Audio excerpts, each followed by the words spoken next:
खास उन्हाळ्यासाठी तुम्हाला आज ह्या व्हिडिओमध्ये 10 टिप्स देणार आहे आणि आता हे 10 टिप्स जर तुम्ही फॉलो केला तर ट्रस्ट मी ह्या पूर्ण उन्हाळ्यामध्ये तुम्ही इतके ग्लो करणार आहात, तुमची बॉडी इतकी ग्लो करणार आहे आणि प्लस केससुद्धा खूप शायनी होणार आहेत। त्यामुळे एकाच व्हिडिओमध्ये तुम्हाला skin care tips, hair care tips आणि बॉडी केअर टिप्स तिन्ही मिळणार आहेत। त्यामुळे आपण जास्त वेळ वाया घालवायला नको, फटाफट व्हिडिओ स्टार्ट करूया आणि क्विकली मी तुम्हाला सगळे टिप्स सांगते। आणि हे सगळे टिप्स मी स्वतः फॉलो करत आहे, भरपूर दिवस झालं मी हे फॉलो करत आहे आणि माझ्या स्किनमध्ये ड्रास्टिक चेंज पडलेला आहे। त्यामुळे मला असं वाटतं की हे सगळे पॉईंट्स तुम्हाला सुद्धा माहीत असले पाहिजे, त्यामुळे आज मी तुम्हाला हे सगळे पॉईंट शेअर करणार आहे। तर चला फटाफट व्हिडिओ स्टार्ट करूया। सगळ्यात पहिला point, detox water. Detox water म्हणजे हायड्रेशन। आणि आता हायड्रेशनबद्दल माझी प्रत्येक व्हिडिओमध्ये तुम्ही ऐकलं असाल की पाणी भरपूर प्यायचं मी सांगत असते, पण आज मी तुम्हाला काहीतरी वेगळं सांगणार आहे, पाण्यापेक्षा वेगळं, ते म्हणजे डिटॉक्स वॉटर। आणि आता हे डिटॉक्स वॉटर मी गेले 1 महिनाभर झालं रोज पित आहे आणि भरपूर फरक पडलेला आहे माझ्या स्किनमध्ये। आता ह्याचे फायदे काय आहेत, डिटॉक्स वॉटर नेमकं काय आहे हे तुम्हाला सांगते। पाण्याचाच प्रकार आहे, घरी बनवता येतो। आता ह्याचे फायदे काय आहेत, सगळ्यात पहिला तर तुमच्या शरीरातले भरपूर टॉक्सिन्स कमी होतात। दुसरी गोष्ट म्हणजे हायड्रेशन खूप चांगला होतं, हे मी स्वतः ऑब्झर्व केलेलं आहे। आणि तिसरी गोष्ट म्हणजे स्किनवरती भरपूर ग्लो येतो। असं म्हणजे आता स्किनवरती माझ्या ग्लो आलेला आहे कारण त्याच्यामध्ये भरपूर कारणं आहेत, फक्त एकच कारण असं म्हणत नाही आहे, मी भरपूर गोष्टी करते, स्किन केअर भरपूर चांगलं आहे। पण हां, डिटॉक्स वॉटरने सुद्धा स्किनवरती भरपूर ग्लो येतो आणि त्याचबरोबर तुमच्या शरीराला सुद्धा खूप चांगलं असतं। ठीक आहे, आता हे बनवायचं कसं, एक मोठी बॉटल घ्यायची आहे, 2 लिटरची जी बॉटल असते ती मोठी बॉटल घ्यायची, म्हणजे एकदा सकाळी बनवलं की संध्याकाळपर्यंत आपल्याला ते थोडं थोडं पिऊन संपवायचं आहे। ठीक आहे, पाणी घ्यायचं आहे। आता त्या पाण्यामध्ये मी 2 प्रकारचे डिटॉक्स वॉटर बनवते, दोन्ही तुम्हाला सांगते फटाफट। सगळ्यात पहिला प्रकार म्हणजे काकडीचा। आता पाण्यामध्ये मी काय करते, मिंट लिव्स जे आपले पुदिना असतात, पुदिना घेते, थोडंसं त्याला कट करते, स्वच्छ धुवायचे आहेत, सगळ्या गोष्टी स्वच्छ धुवायच्या आहेत आणि कट करून पुदिना पाण्यामध्ये टाकते। त्याच्यानंतर 1 काकडीचे तुकडे करायचे आहेत, ते सुद्धा घालायचं आहे। आलं घ्यायचं आहे, आल्याचा 1 तुकडा, त्याला छोटे छोटे तुकडे करायचे आहेत आणि ते सुद्धा पाण्यात घालायचं आहे। आणि त्याचबरोबर अर्धा लिंबाचा रस इतकं मी घालते। आता जर तुम्हाला लिंबू जास्त आवडत असेल तर तुम्ही 1 लिंबू जरी घातला तरी चालेल, पण मी मोस्टली हाफ लिंबू प्रेफर करते कारण मला खूप जास्त आंबट असा टेस्ट नाही आवडत, त्यामुळे मी हाफ लिंबू घेत आहे आणि हे सगळे इन्ग्रेडियंट्स पाण्यामध्ये घालते आणि त्याला 1 तास बाजूला ठेवते आणि त्याच्यानंतर पूर्ण दिवसभरात ते पाण्याची बाटली मी थोडं थोडं करून संपवते। पाण्याच्या ठिकाणी मी डिटॉक्स वॉटरच पित आहे। आणि जेव्हा असं कधी वाटतं की तुम्हाला हा पाणी प्यायचं आहे तेव्हा तुम्ही अलगसे पाणी पिला तरीही चालतं, पण डिटॉक्स वॉटर जे आपण बनवलेलं आहे ते दिवसभरात आपल्याला संपवायचं आहे। आता हा एक काकडीचा प्रकार झाला। अजून एक प्रकार मी बनवते, त्याच्यामध्ये सेमच इन्ग्रेडियंट्स आहेत, फक्त काकडीच्या ठिकाणी मी बीटरूट घालते। तर हे 2 प्रकारचे डिटॉक्स वॉटर मी अल्टरनेट डेज करून रोज पित आहे आणि भरपूर फरक पडलेला आहे माझ्या स्किनमध्ये। डिटॉक्स वॉटरने हायड्रेशन खूप चांगलं झालेलं आहे। आता एरवी जेव्हा मी साधं पाणी पित असते, 2-2.5 लिटर जेव्हा मी पाणी पिते, मी एक गोष्ट नोटीस करते, भरपूर वेळा वॉशरूमला जावं लागतं, पण डिटॉक्स वॉटर जेव्हापासून पित आहे मी नोटीस केलं कंपॅरेटिव्हली मला थोडंसं कमी जावं लागतं। सो आय ॲज्युम की हायड्रेशन खूप जास्त चांगलं आहे, बॉडी शरीरामध्ये ते ॲब्झॉर्ब होत आहे आणि त्याच्यामुळे हायड्रेशन लेवलसुद्धा वाढलेली आहे। त्याचबरोबर टॉक्सिनसुद्धा कमी झालेले आहेत, शरीर खूप छान लाईट आणि खूप मस्त फील होत आहे आणि त्याचबरोबर स्किनवरती ग्लोसुद्धा आहे। त्यामुळे तुम्ही जर ट्राय केला नसाल आजपर्यंत तर नक्कीच डिटॉक्स वॉटर ह्या उन्हाळ्यात ट्राय करून बघा आणि तुम्हाला सुरुवातीला थोडंसं टेस्ट वाटेल की काहीतरी वेगळं लागतं, पण 3-4 दिवसामध्ये त्याची सवय होऊन जाते आणि आपण ते आरामात पिऊ शकतो। त्यामुळं ह्या उन्हाळ्यात तुम्ही सुद्धा डिटॉक्स वॉटर नक्की try. Point number 2, face icing, जे मी फक्त उन्हाळ्यामध्ये करते, एरवी मी शक्यतो करत नाही, पण उन्हाळ्यात हमखास करते। ठीक आहे, तर आता फेस आयसिंग म्हणजे काय आहे, बर्फ घ्यायचा आहे, बर्फाचा छोटासा तुकडा घ्या।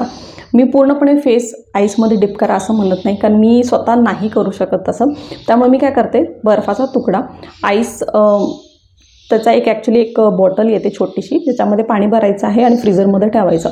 ठीक आहे, आता हा आईस जो असतो तो मी मोस्टली सकाळ सकाळ एकदा स्किनवरती लावते आणि आंघोळ केल्यानंतर। ठीक आहे, आणि मी सध्या टोनर वापरत नाही आहे, त्यामुळे टोनरच्या ठिकाणी मी थोडंसं बर्फ यूज करते। सगळ्यात पहिली गोष्ट तर मला आवडतं की खूप छान आणि खूप आईस लावल्यामुळं चेहरा खूप फ्रेश फील होतं, आयसिंगमुळं थोडंसं काम डाऊनसुद्धा होतं। मी बऱ्याच वेळा वर्कआउट केल्यानंतर जेव्हा मी आंघोळ करते त्याच्यानंतर मला असं वाटतं की स्किन थोडीशी अजून मला असं वाटते की गरम होत आहे, तर आयसिंग काय करतं, आयसिंगमुळं काय होतं, मी थोडंसं कूल डाऊनसुद्धा फील करते। नाव माझ्या स्किन केअर रुटीनमध्ये टोनर नाही आहे, त्यामुळे फेस वॉश केल्यानंतर मी आईस यूज करते आणि जो मला थोडंसं काम पण फील करतो, थोडंसं छान वाटतं, फ्रेशसुद्धा वाटतं आणि त्याचबरोबर थोडंसं टोनरचं कामसुद्धा झाल्यासारखं वाटतं, त्यामुळे मी आयसिंग उन्हाळ्यामध्ये करते। पण हां, सुरुवातीला जेव्हा मी एकदम सगळ्यात पहिला जेव्हा मी आईस फेसवरती लावलो तो खूप जास्त हौशी अशी पद्धतीनं मी करायला गेले की हां आईस लगाएंगे, आणि मी खूप वेळ केला होता आणि त्यामुळे मला थोडंसं रेडनेससुद्धा आलं होतं चेहऱ्यावरती. पण नंतर मला लक्षात आलं की मी जास्त वेळ केल्यामुळं मला असं रेडनेस आलेलं आहे. त्यामुळे मी काय करते, अगदी 1 ते 2 मिनिट फक्त खूप हलक्या हातानं चेहऱ्यावरती आईस फिरवते. खूप फ्रेशसुद्धा वाटतं आणि सकाळ सकाळ आपल्या चेहऱ्यावरती भरपूर पॉफिनेस सुद्धा असतं. डोळ्यांच्या खाली असं सुजल्यासारखं दिसतं, अंडर आय बॅगसुद्धा दिसत असतात. त्याच्यामुळं आयसिंग केल्यामुळं काय होतं, ते थोडंसं कमी दिसतं आणि त्याचबरोबर चेहरा खूप फ्रेशसुद्धा फील करतो. ठीक आहे, त्यामुळे मी आयसिंग उन्हाळ्यामध्ये ट्राय करत आहे. जर तुम्ही पहिल्यांदा आयसिंग करत असणार स्किनवरती तर आय वुड रेकमेंड की तुम्ही जास्त वेळ आयसिंग करू नका. आणि तुम्हाला बर्फाचा एकदम थंड लावल्यावर चेहऱ्यावरती प्रॉब्लेम होत असेल तर तुम्ही बर्फाला थोडंसं कापडामध्ये गुंडाळून मग फेसवरती लावू शकता. बघू शकता की तुम्हाला ते सूट करत आहे का, आणि जर सूट करत नसेल तर यू कॅन कम्प्लिटली अवॉइड. पण अदरवाईज मला तर खूप चांगलं सूट करतं. सो तुम्हीसुद्धा नक्की ट्राय करून बघू शकता. पॉईंट नंबर 3, सनस्क्रीन अजिबात स्किप करू नका. आणि ट्रस्ट मी, ह्या उन्हाळ्यामध्ये तुमच्या स्किनला जर कोणी वाचवणार असेल तर तो फक्त आणि फक्त सनस्क्रीनच आहे. आणि आता तुम्ही म्हणाल की मी सगळं स्किन केअर करते पण सनस्क्रीन लावत नाही, तर त्या स्किन केअरला पूर्णपणे 0 मार्क्स आहेत. कारण आपल्या स्किन केअरमध्ये सगळ्यात महत्त्वाचा पार्ट असतो सनस्क्रीन. आता सनस्क्रीन का लावावं, कारण आपल्या स्किनला सगळ्यात जास्त जर डॅमेज कुणामुळे होत असेल तर ते सूर्यामुळे होते. सूर्याचे जे रेज असतात ते आपल्या स्किनसाठी चांगले नसतात. आणि आता सनस्क्रीनच एक असा प्रॉडक्ट आहे जो आपल्याला त्या UV रेजपासून वाचवतो. त्यामुळे सनस्क्रीन अजिबात स्किप करायचं नाही. रोजच आपल्याला सनस्क्रीन लावायचं आहे. आणि उन्हाळ्यात तर लिटरली 1 दिवस पण असा नाही असायला पाहिजे की तुम्ही सनस्क्रीन लावलेलं नाही आहे. आता त्यामुळं आता सनस्क्रीन जर तुम्ही लावत नसाल तर डेफिनेटली सनबर्नचे प्रॉब्लेम्स होऊ शकतात, कारण भरपूर ऊन आहे.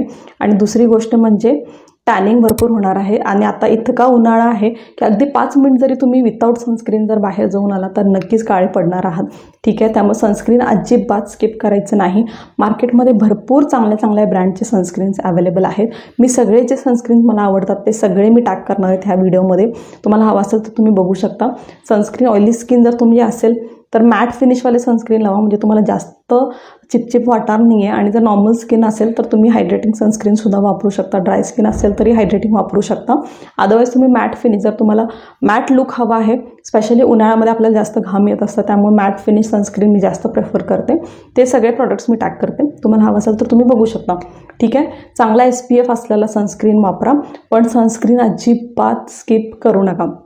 ह्या उन्हाळ्यासाठी आय वुड रेकमेंड की मिनिमम 50 SPF असलेलं सनस्क्रीन तुम्ही वापरा. तर माझे भरपूर सबस्क्रायबर आहेत जे मला म्हणतात की ते लिटरली शेतात कामसुद्धा करतात आणि त्यांची स्किन खूप जास्त टॅन होत आहे, तर त्यांनी काय लावावं. तर आय वुड रेकमेंड, तर मी तुम्हाला एकच गोष्ट सांगते, तुम्ही भलेही कोणती दुसरी क्रीम लावू नका पण सनस्क्रीन लावायला अजिबात विसरू नका. सनस्क्रीन खूपच महत्त्वाचं आहे आणि स्पेशली उन्हाळ्यामध्ये तर सनस्क्रीनलाच तुमचा बेस्ट फ्रेंड बनवा, कारण ह्याला अजिबात सोडायचं नाही आहे. रोज आपल्याला लावायचं आहे. सनस्क्रीन एकदा लावलं की काम झालं असं जर तुम्हाला वाटत असेल तर ही सुद्धा खूप मोठी चूक आहे. सनस्क्रीनला सुद्धा आपल्याला रिअप्लाय करावं लागतं. जसं आपण परफ्यूम मारलो तर आपल्याला खूप छान स्मेल येत असते, 1 तास 2 तास खूप मस्त स्मेल येत असते.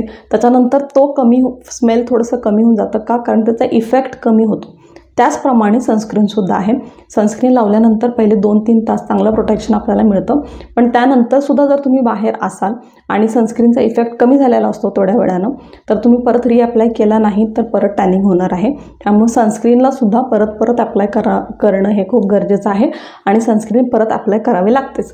ठीक आहे, जर तुम्ही उन्हातच आहे, कंटिन्यू दिवसभर बाहेर आहे, तर प्रत्येक 3 ते 4 तासानं तुम्ही परत एकदा सनस्क्रीन लावा, म्हणजे तुम्हाला प्रोटेक्शनसुद्धा चांगलं मिळणार आहे. So 3rd point, sunscreen skip करायचं नाही आहे. पॉईंट नंबर 4, उन्हाळ्यामध्ये स्पेशली मी सांगते, डिओड्रंट्स, रोल ऑन्स, डस्टिंग पावडर हे सगळं वापरा. जे पण तुम्हाला आवडतं, ह्यातला कोणताही प्रकार जो आवडतो प्लीज वापरा. उन्हाळ्यामध्ये आपल्याला इतकं घाम येतं आणि इतकं घाम आल्यामुळं त्या घामाचा वाससुद्धा येतो फ्रीमध्ये. ठीक आहे, आणि अजिबात चांगला वाटत नाही. ठीक आहे, आपल्याला स्वतःला जरी येत नसेल तरी समोरच्याला त्याचा वास येतो. त्यामुळं प्लीज उन्हाळ्यामध्ये जर तुम्ही काहीच वापरत नाही, मी काही वापरत नाही, मला जास्त घाम येत नाही असं जर वाटत असेल तर ते तुम्हाला वाटतं, पण ट्रस्ट मी, खूप जास्त घामाचा वास येतो. त्यामुळं तुम्ही रोल ऑन वापरू शकता, जे की मी वापरते, मला खूप आवडतं. निव्याचा रोल ऑन खूप चांगला आहे. अदरवाईज तुम्ही कोणते पण दुसऱ्या ब्रँडचे जे तुम्हाला सूट करतात ते तुम्ही वापरू शकता. अदरवाईज तुम्ही डिओड्रंट वापरू शकता. जर डिओड्रंट वापरत नसाल, जर रोल ऑन वापरत नसाल तर तुम्ही डिओड्रंट वापरू शकता किंवा परफ्यूम यूज करू शकता. किंवा जर ह्यातला काहीच प्रकार तुम्हाला वापरायचं नसेल तर डस्टिंग पावडर तर ॲटलिस्ट वापरा. मार्केटमध्ये भरपूर डस्टिंग पावडर अवेलेबल आहेत आणि भरपूर डॉक्टरसुद्धा रेकमेंड करतात की डस्टिंग पावडर वापरा आणि स्पेशली उन्हाळ्यामध्ये तर तुम्ही नक्की वापरा. जसे की कॅन्डिडचा पण खूप चांगला आहे, तो यूज केलेला आहे. आणि आता करंटली मी हा ॲब्झॉर्बचा वापरत आहे डस्टिंग पावडर. अंडर आर्म्समध्ये तुम्ही वापरू शकता आणि इवन पाठीवरती जर तुम्हाला घाम येत असेल तर तिथंसुद्धा वापरू शकता आणि ह्याचे भरपूर फायदे आहेत. ठीक आहे, बर्निंग ह्यापासून तुम्हाला रिलीफसुद्धा मिळतं आणि आपण गमोरिया जसं म्हणतो ते सुद्धा होणार नाही आहेत. त्यामुळे नक्कीच डिओड्रंट पावडर वापरत नसाल तर डस्टिंग पावडर वापरा. ठीक आहे, तर भरपूर चांगले ऑप्शन्ससुद्धा आहेत त्याच्यामध्ये. पण मी हे 2 प्रकार वापरलेले आहेत. कॅन्डिडचा वापरलेला आहे आणि ॲब्झॉर्बचा सुद्धा वापरत आहे. दोन्हीही चांगले आहेत, कोणताही तुम्ही वापरू शकता. सो उन्हाळ्यामध्ये जर तुम्ही आजपर्यंत कधीच वापरला नसेल तर रोल ऑन वापरू शकता, डिओड्रंट, इवन परफ्यूम. जर तुम्हाला परफ्यूमचा स्मेल आवडत असेल तर परफ्यूम यूज करू शकता किंवा डस्टिंग पावडर. कोणताही प्रकार यूज करा, पण नक्की यूज करा उन्हाळ्यामध्ये. टिप नंबर 5, मिनिमम मेकअप करा. स्पेशली उन्हाळ्यामध्ये मी असं मोस्टली मलासुद्धा मेकअप करायला खूप आवडतं, पण उन्हाळ्यामध्ये जितकं लाईट तुम्ही मेकअप करणार आहात तितकंच छान आणि तितकंच फ्रेश दिसणार आहे. ठीक आहे, उन्हाळ्यामध्ये भरपूर मेकअपची लेअरिंग करण्याची काही गरज नाही आहे. जितकं होतं आपल्याला नॅचरल मेकअप करायचा आहे. आता नॅचरल मेकअप कसा करायचा हे जर तुम्हाला जाणून घ्यायचं असेल तर त्याचा व्हिडिओसुद्धा मी ऑलरेडी माझ्या चॅनलवरती केलेला आहे की मिनिमम मेकअप कसा करायचा, लाईट मेकअप, आणि खूप कमी प्रॉडक्ट्स वापरून तुम्हाला तो मेकअप करून दाखवलेला आहे. तुम्ही जर तो व्हिडिओ बघितला नसाल तर नक्कीच व्हिडिओ तो बघा. मी इतर लिंक डिस्क्रिप्शन बॉक्समध्ये टाकत आहे किंवा वरती आय टॅबमध्ये तुम्हाला कुठंतरी मिळून जाईल.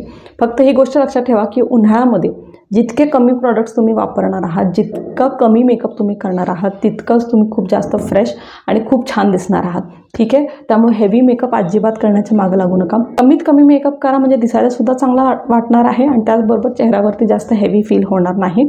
उन्हाळ्यामध्ये मेकअप करताना एक गोष्ट लक्षात ठेवायची आहे की मेकअप केल्यानंतर मेकअप फिक्सर वापरायला अजिबात विसरायचं नाही, कारण भरपूर घाम असल्यामुळं मेकअप मेल्टडाऊन होतो आणि भरपूर आपण घाम पुसत असतो आणि त्याच्यामुळे तो निघूनसुद्धा जातो. त्यामुळे मेकअप फिक्सर एक असा प्रॉडक्ट आहे जो मेकअपमध्ये, स्पेशली उन्हाळ्यामध्ये जर तुम्ही मेकअप करत असाल तर तुमच्या मेकअप किटमध्ये तो असलाच पाहिजे.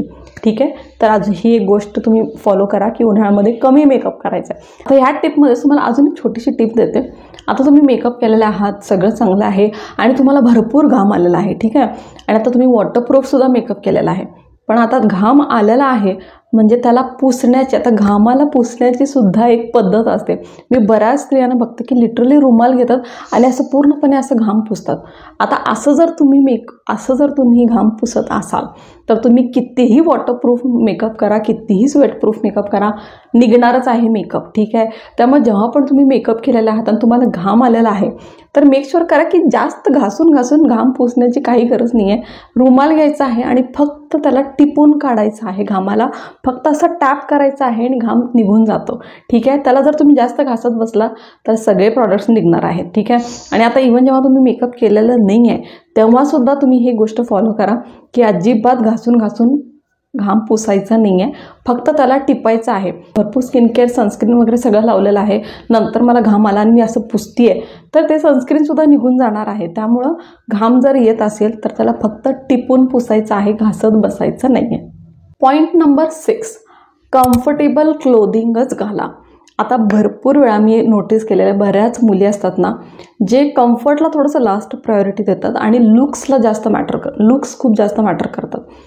ठीक आहे, ॲक्सेप्ट, सगळ्यांनाच चांगलं दिसायचं असतं, पण चांगल्या लुक्सबरोबर कम्फर्टला सुद्धा महत्त्व देणं तितकंच गरजेचं आहे. आणि स्पेशली उन्हाळ्यामध्ये ड्रेसिंग आपला असा असायला पाहिजे, तो दिसायला तर स्टायलिश दिसेलच, पण त्याच्यापेक्षा पण जास्त तो कम्फर्टेबल असला पाहिजे. फॅब्रिक त्याचा कम्फर्टेबल असला पाहिजे. बऱ्याच वेळेस आपण ना फॅब्रिककडे लक्ष देत नाही, फक्त छान दिसतं मला हा ड्रेस म्हणून आपण कोणत्याही फॅब्रिकचे कपडे घालतो. आणि बऱ्याच वेळेस उन्हाळ्यामध्ये स्पेशली रेयॉन म्हणा किंवा क्रेप म्हणा, असे जे फॅब्रिक असतात ना त्याच्यामध्ये आपल्याला अजून जास्त घाम येतं आणि अजून जास्त गरम फील होतं, स्किनवरती ते कम्फर्टेबल वाटत नाही. त्यामुळे उन्हाळ्यामध्ये स्पेशली आय वुड रेकमेंड की तुम्ही कॉटनचे कपडे वापरा आणि थोडेसे लूज फिटिंगमध्ये थोडेसे कम्फर्टेबल कपडे वापरा. कारण जर खूप जास्त फिटिंग आणि खूप जास्त टाईट जर तुम्ही कपडे वापरत असाल तर खूप जास्त घाम येतो आणि त्याचबरोबर स्किनसुद्धा खूप इरिटेटेड फील करते. त्यामुळं उन्हाळ्यामध्ये मेक शुअर करा की जितकं होतं आपल्याला कॉटन वेअर करायचं आहे आणि थोडंसं लूज वेअर करायचं आहे. आता जीन्समध्ये सुद्धा मी बघते की बरेच जण टाईट फिटिंगचे जीन्स वापरतात आणि आय डोंट नो वाय मला आता ते बघूनसुद्धा डिस्कम्फर्ट फील होतं की यार कसं काय घातली इतकं टाईट फिटिंग. त्यामुळं टाईट फिटिंग वेअर न करता आजकाल लूज फिटिंगवाले जीन्सची भरपूर फॅशन आहे. दिसायला खूप स्मार्ट दिसतात आणि you look more matured. Tight fitting and all कॉलेजमध्ये आपण वापरत होतो, पण आता टाईट फिटिंग कपड्यांची फॅशन थोडीशी कमी झालेली आहे. थोडंसं ब्रीदेबल, थोडंसं लूज असे पॅन्ट तुम्ही वापरा, दिसायला सुद्धा खूप मस्त वाटतात. आणि सगळ्यात महत्त्वाची गोष्ट म्हणजे कम्फर्ट भरपूर असतो, कारण जीन्स एक असा फॅब्रिक आहे जे ऑलरेडी खूप जास्त जाड असतं. ठीक आहे, त्याच्यामध्ये जर तुम्ही टाईट वेअर करत असाल तर कम्फर्ट म्हणजे तर गेलंच कामातून. त्यामुळे असं न करता लूज फिटिंग जीन्स वापरू शकता. टॉपमध्ये तुम्ही कॉटन टॉप्स, इवन कुर्ती जे असतात, शॉर्ट कुर्तीज वगैरे असे यूज करू शकता. दिसायला सुद्धा स्टायलिश दिसतं आणि त्याचबरोबर कम्फर्टसुद्धा असतं. त्यामुळे उन्हाळ्यामध्ये कम्फर्टेबल क्लोदिंग वेअर करा आणि थोडेसे लूज फिटिंगवाले कपडे वेअर करा. पॉईंट नंबर 7 खूप महत्त्वाचा आहे. केसांच्या हायजीनकडे सुद्धा लक्ष द्यायचं आहे. हेअर वॉश फ्रिक्वेंटली व्हायला पाहिजे. आता तुम्ही असं म्हणाल फ्रिक्वेंटली म्हणजे नेमकं किती, तर आय वूड रेकमेंड की तुम्ही आठवड्यातून 3 वेळा हेअर वॉश करू शकता. मिनिमम 2 वेळा तर करायलाच पाहिजे, पण आय वूड रेकमेंड तुम्ही 3 वेळा सुद्धा करू शकता. आता हेअर वॉश का करावं जास्त फ्रिक्वेंटली ते मी सांगते. उन्हाळ्यामध्ये भरपूर घाम येतो आणि घाम आपल्याला ऑफकोर्स स्कॅल्पमध्ये सुद्धा भरपूर घाम आलेलं असतं आणि आपण हेअर वॉश करत नाही, त्यामुळे केसांमधून सुद्धा भरपूर घामाचा वास येत असतो. आणि त्याचबरोबर हेअर वॉश जर तुमचा फ्रिक्वेंटली होत नसेल तर बाकीचे प्रॉब्लेमसुद्धा चालू होतात, जसं फंगल इन्फेक्शन स्कॅल्पमध्ये सुद्धा होतं, डॅन्ड्रफचा सुद्धा प्रॉब्लेम येतो, खूप जास्त खाजसुद्धा येतं. घाम जर जास्त वेळ आपल्या स्कॅल्पमध्ये असेल तर आपण भरपूर जास्त इरिटेटेड असतो, खूप जास्त इचिंग होत असते. त्यामुळे स्कॅल्पला क्लीन ठेवणं हे खूप गरजेचं आहे. स्पेशली उन्हाळ्यामध्ये तर आपल्याला ह्या गोष्टीकडं जास्त लक्ष द्यायचं आहे. आता स्कॅल्प क्लीन करण्यासाठी मी जे वापरते ते सुद्धा तुम्हाला शेअर करते. हे जे स्कॅल्प क्लीनर इथं मी फोटो टाकते, हे मी यूज करत आहे. खूप मस्त, खूप छान पद्धतीनं स्कॅल्प क्लीन होते.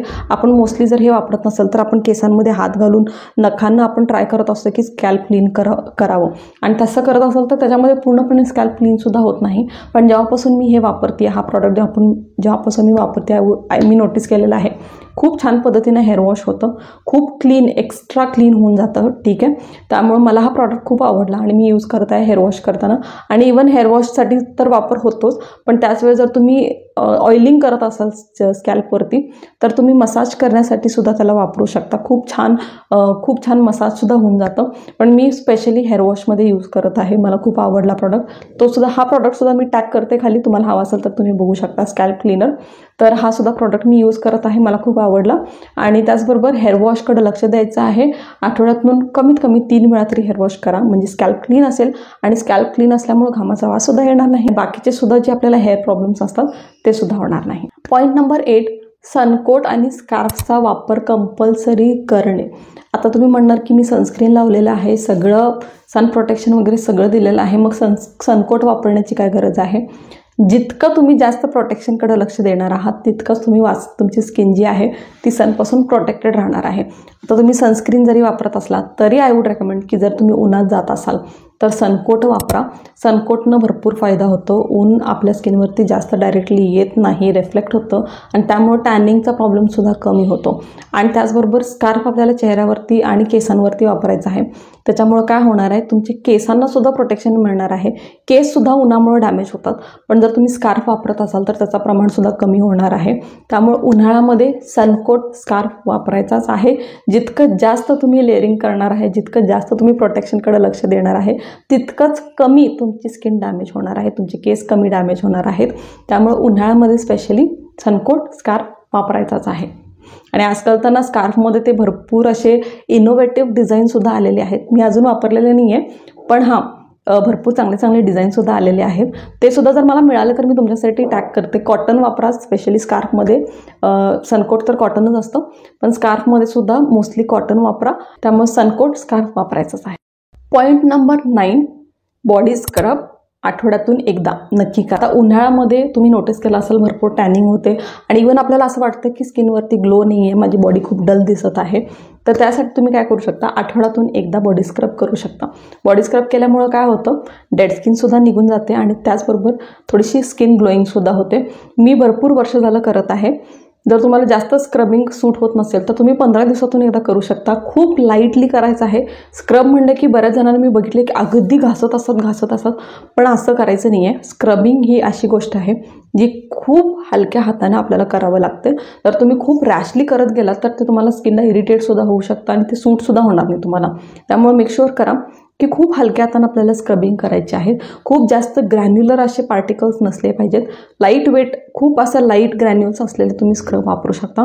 मार्केटमध्ये भरपूर स्क्रब चांगले अवेलेबल आहेत. जे पण मला आवडतात, जे पण मी यूज केलेले आहेत ते सगळे मी टॅग करते. तुम्हाला हवं असेल तर तुम्ही बघू शकता. पण आठवड्यातून एकदा स्क्रबिंगसुद्धा करायला चालू करा आणि तुम्हाला फरकसुद्धा जाणवायला लागेल. आता एक लास्ट पॉईंट महत्त्वाचा तुम्हाला सांगते. तुमच्या मोबाईलला क्लीन ठेवा. तुम्ही म्हणाल मोबाईलला क्लीन ठेवा म्हणजे नेमकं काय?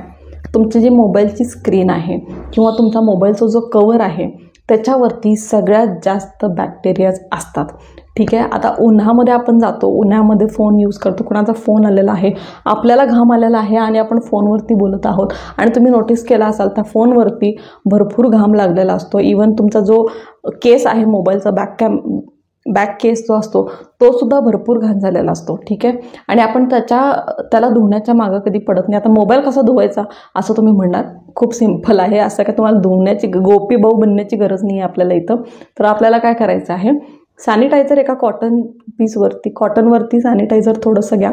मोबाईलची स्क्रीन जी आहे ते सॅनिटायझरनं स्वच्छ करून टाका आणि मोबाईलचा कवर आहे तो तुम्ही काढून त्याला धुवू शकता. धुण्यात काही प्रॉब्लेम नाही आहे मोबाईलच्या कवरला. ठीक आहे. तर 15 दिवसातून एकदा तरी मोबाईलचा कवर धुवून टाका आणि मोबाईलची जी स्क्रीन आहे ती सॅनिटायझरनं स्वच्छ करा. आता त्याच्यानं काय होणार आहे, स्क्रीन तुमची स्वच्छ राहणार आहे, बॅक तुमचा जो आहे केस जो आहे तो सुद्धा स्वच्छ राहणार आहे आणि फोनमुळे जे बॅक्टेरिया आपल्या स्किनवरती येतात, आपल्या गालावरती येतात, बऱ्याच वेळा त्यामुळं सुद्धा आपल्याला ब्रेकआउट होतात. आपण लक्ष देत नाही या गोष्टीकडं, पण या छोट्या छोट्या गोष्टी आहेत ज्याच्यानं भरपूर फरक पडतो. त्या मोबाईलचा स्क्रीनसुद्धा स्वच्छ असला पाहिजे आणि मोबाईलचा कवरसुद्धा स्वच्छ असला पाहिजे. तुम्ही आजपर्यंत जर ह्या गोष्टीकडे लक्ष दिलं नसाल तर आजपासून हे नियम करा की 15 दिवसातून एकदा तरी आपल्याला मोबाईलचा स्क्रीन आणि कवर दोन्ही स्वच्छ करायचं आहे. सो मैत्रिणींनो, हे होते माझे 10 पॉईंट्स जे उन्हाळ्यामध्ये स्पेशली तुम्ही नक्की फॉलो करा आणि मी स्वतः पर्सनली हे सगळे पॉईंट्स फॉलो करत आहे. त्यामुळे आय वुड रेकमेंड की तुम्ही सुद्धा हे सगळे पॉईंट्स फॉलो करा आणि ह्यापैकी कोणते पॉईंट्स आहेत जे तुम्हाला माहीत नव्हते आणि ह्या व्हिडिओमधून तुम्हाला कळालं आहे हे मला सांगायला अजिबात विसरू नका. खाली कमेंटमध्ये तो नक्की लिहायला अजिबात विसरू नका. म्हणजे मला सुद्धा कळेल की हां, तुम्हाला माहीत नव्हतं आणि मी तुम्हाला सांगितले. नॉलेज शेअरिंग म्हणजे चांगलं वाटतं ना, जेव्हा तुम्हाला कोण असं म्हणतं की अरे मला माहीत नव्हतं पण तुझ्यामुळे कळालं. हे असं जेव्हा आपण कमेंटमध्ये वगैरे असं येतं ना, मला खूप चांगलं वाटतं. स्पेशली असे सुद्धा कमेंट येतात ना की प्रॉडक्ट तुम्ही रेकमेंड केलं आणि मी वापरलं आणि मला चांगलं वाटलं. मला असे कमेंट्स वाचायला भरपूर आवडतात. त्यामुळे तुम्ही सुद्धा हे 10 पॉईंट्स नक्की ट्राय करून बघा. आणि सबस्क्रायबर शाउटआउटसुद्धा या व्हिडिओमध्ये आहेत. लगेच व्हिडिओ स्विच करू नका. सबस्क्रायबर शाउटआउटसुद्धा मी देणार आहे. भरपूर नवीन सबस्क्रायबर्स आहेत ज्यांनी रिसेंटली चॅनलला सबस्क्राईब केलं होतं, नावसुद्धा कमेंटमध्ये लिहिलं होतं. A big thank you so much Rucha, thank you so much Rachana Salvi, thank you so much Lalita Mali, Swarupa Chaudhari, Sushma Gaikwad, thank you so much Namrata Ganesh Jabre, thank you so much Sheetal Bhoyar, Smita Soman, Jayashree Chimanpure, Kavita Bhakti, thank you so much Ujjwala. Guys thank you so much for subscribing to my channel. I love you all. आणि तुम्ही guys जर माझा video पहिल्यांदा बघत असाल आणि तुम्हाला जर माझा कॉन्टेंट आवडत असेल नक्की चॅनलला सबस्क्राईब करा आणि नाव कमेंटमध्ये लिहायला अजिबात विसरू नका. म्हणजे माझ्या पुढच्या व्हिडिओजमध्ये तुम्हाला सुद्धा असं शाउटआउट देईन. तर चला परत भेटू पुढच्या व्हिडिओमध्ये. तोपर्यंत जय महाराष्ट्र.